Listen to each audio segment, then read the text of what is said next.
Hello दोस्तों, फिर से एक न्यू कहानी लेकर आई हूँ। यह कहानी कुछ पुरानी है जो आपको सुनाने वाली हूँ। रमसा बोली, मेरी दोनों बहनें शादी के बाद भी घर आकर बैठ गई थी। उनकी वजह से घर का माहौल और गमगीन हो गया था और मम्मी पापा उनकी वजह से परेशान रहने लगे थे।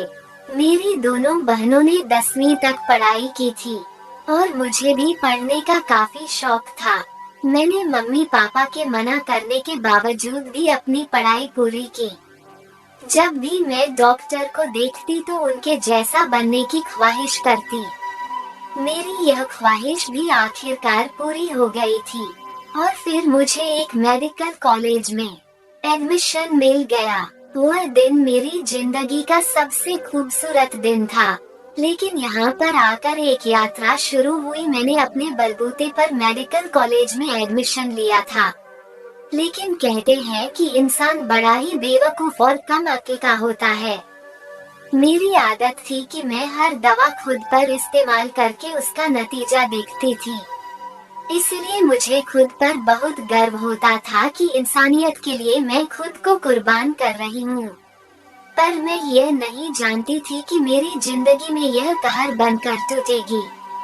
उन्हीं दिनों कुछ ऐसा हुआ कि मेरी जिंदगी बदल कर रख दी।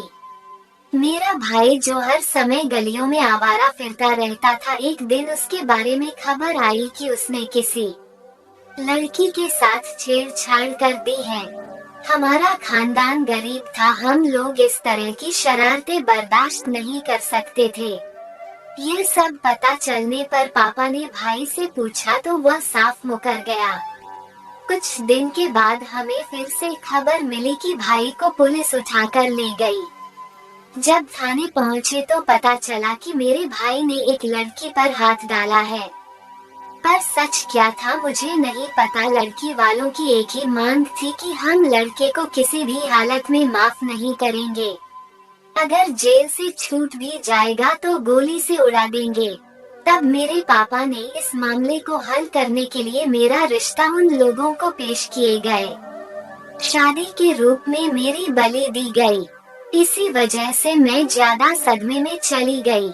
मैं अपनी पढ़ाई बीच में नहीं छोड़ना चाहती थी, लेकिन मैं अगर ऐसा ना करती तो मेरे भाई की जान चली जाती।